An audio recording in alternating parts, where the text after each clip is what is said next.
So guys চলে আসছে আমাদের সেই ভাঙ্গা এক্সপ্রেসওয়ে। এক্সপ্রেসওয়েটা কেমন লাগলো কমেন্ট করে জানায়েন।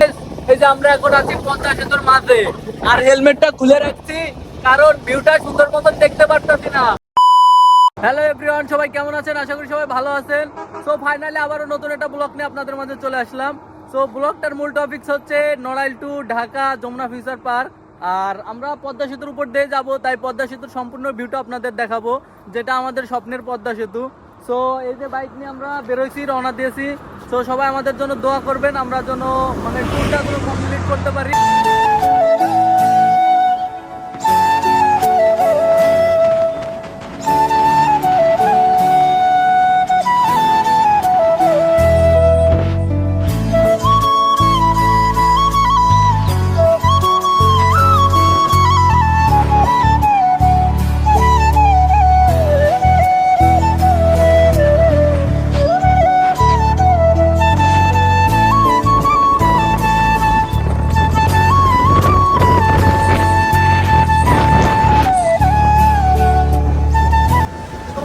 ফাইনালি গোপালগঞ্জ জেলা পার করলাম।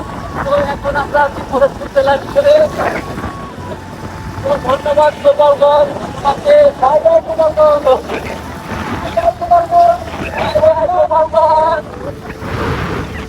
Welcome to my Faridpur.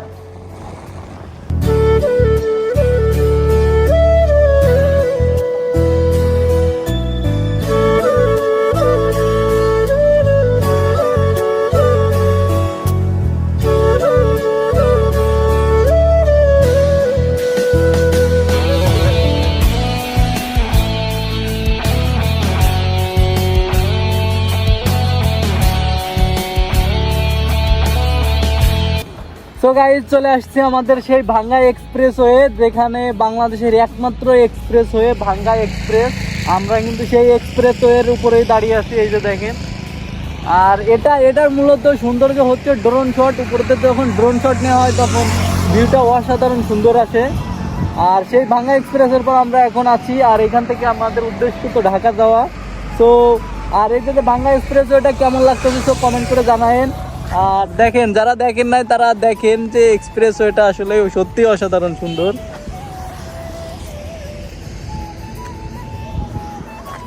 দেখেন এই যে হচ্ছে এক পাশ, আর ওই পাশে যে আরেকটা পাশ আছে, ওটা আসলে ড্রোন শট নিলে এখানে সৌন্দর্য কমতে থাকবে না কোনো। অসাধারণ সুন্দর একটি জায়গা এটা ভাঙ্গা এক্সপ্রেসওয়ে। তো এক্সপ্রেসওয়েটা কেমন লাগলো কমেন্ট করে জানায়েন। সো নেক্সট পার্ট, এই যে এত সুন্দর একটা এক্সপ্রেসওয়ে, তোমার অনুভূতি কেমন লাগতেছে? কেমন লাগতেছে এক্সপ্রেসওয়ে? ডানা হলে উড়াল দিয়ে দেখতাম, এখন ডানা নাই।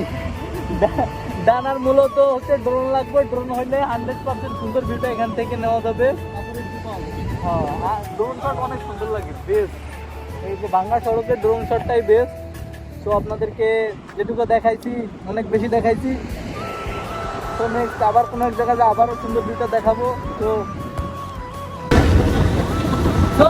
আমরা ভাঙ্গার সেতুর উপরে চলে আসছি। দেখেন দেখেন সেতুর উপরে চলে আসছে। ওরে ভাই, কত ভালো সুন্দর ভিউ, কত ভালো সুন্দর। এখন ভাঙ্গা সেতুর টোল প্লাজার কাছে চলে আসলাম। দেখে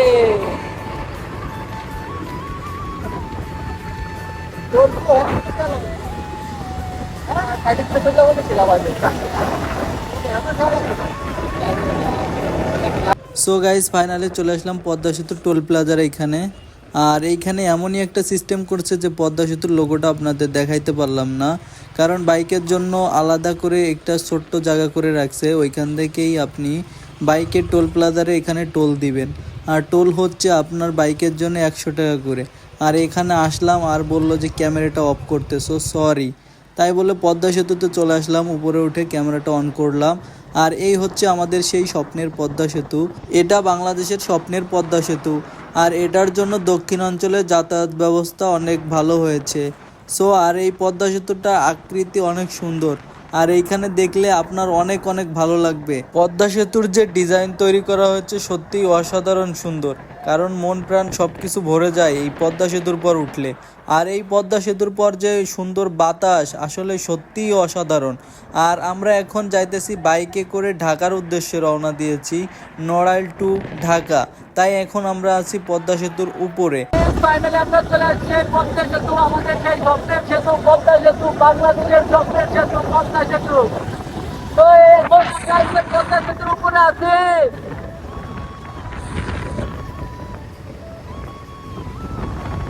দেখেন গাইস পদ্মা সেতুর যে সুন্দর ভিউটা, আমাদের গর্বের স্বপ্নের পদ্মা সেতু।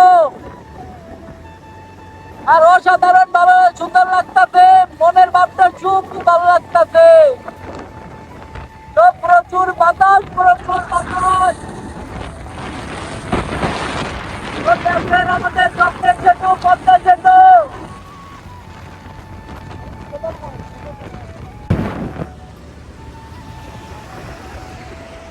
তো guys, কত সুন্দর লাগতেছে দেখেন পদ্মা সেতুর উপরে আমরা। আরে এই ফাইনালি পদ্মা সেতুর উপরে অনেক ভালো লাগতেছে।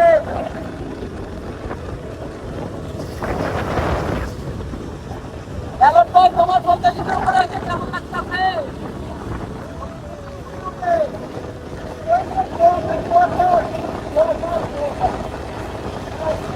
তো গাইস এই যে আমরা এখন আছি পদ্মা সেতুর মাঝে, আর হেলমেটটা খুলে রাখছি কারণ ভিউটা সুন্দর মতন দেখতে পারতেছি না।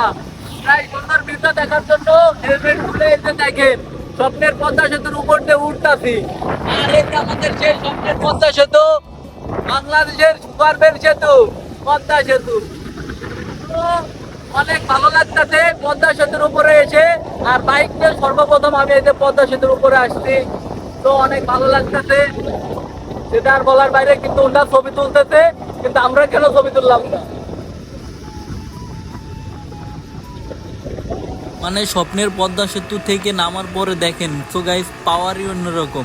গাড়ির গতি 108, 9, 10, 11, 12, 13, 1, 14, আর এই যে দেখেন এখনই 15 হবে। সো 15 কিলোমিটার মানে 115 কিলোমিটার পাওয়ারে চলতেছে।